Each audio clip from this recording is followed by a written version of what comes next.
All right, in this video, I'm going to explain what this whole Mad Libs and Lists story assignment is all about. Let's begin with the most important part. Did you know that the first Mad Libs were published in 1958 and 110 million have been printed since then?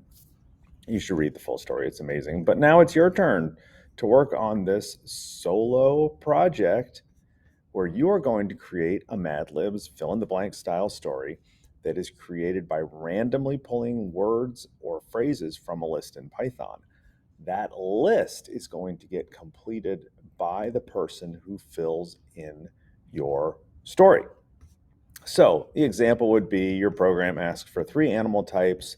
The person playing inputs goose, frog, and falcon. And then there's a story that's a blank, right? This is not real programming language, folks. One day, a animal type went to the store. The program is going to look at that list known as animal types and drop one of the animals listed, falcon, frog, or goose, into that story. So your full story might look like that. Feel free to pause and read it.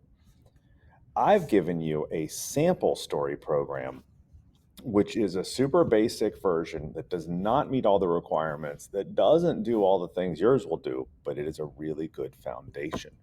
I've also included a video explainer of the sample story program. So after you watch this video, watch the video explainer. All right, what do you need to have? You need to have at least 5 lists. So you can just go like nouns, verbs, places, or you could get super specific and name like list 3 salty snacks, list 3 destinations in Asia, whatever. It's your story, right? You should have at least 5 sentences to be filled in with these words, right? You can include more than one word being filled in on a sentence. Ask the player to fill out each list. Show them their list after it is completed. So after they fill in the foods that it's going to preview, here are the 3 food items you listed. And then it will go to the next thing. When it goes to the next request for something else, it's going to clear the screen, and then they'll go to the list of items.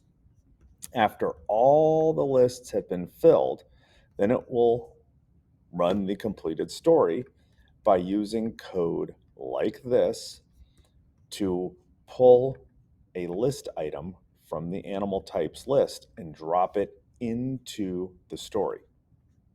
After the story has been fully printed and enjoyed, you can ask them if they would like to create a new story with the same words or start from scratch with a whole new set of words. Pretty exciting, I know. But wait, there's more. Let's talk about some strategies. So, the first thing I'm going to give you is write your story somewhere else first. Oh my gosh, do not write it in the Python IDE or in CodeHS Sandbox or whatever. I would write it somewhere else first. Put in placeholders for each list that will fill in the blank. Then you can copy paste your story into the CodeHS Sandbox and build your list items from there. Be specific in your requests. If you want someone to give you something that is a past tense verb, ask for it. Don't just say, give me 3 verbs, because it might not line up with the text in your story. I recommend highly that you use 2 different functions and look at the sample program for these. Use one function for the code that collects items for each list and another one that prints the story. Why? Because in your program, you will have an if-elif statement that says, hey, would you like to run a new story with the same words? Press 1.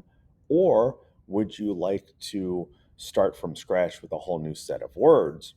Press 2. Then you can call whatever function works best for you.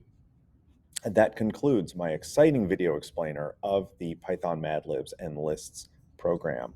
I hope you enjoy your creating.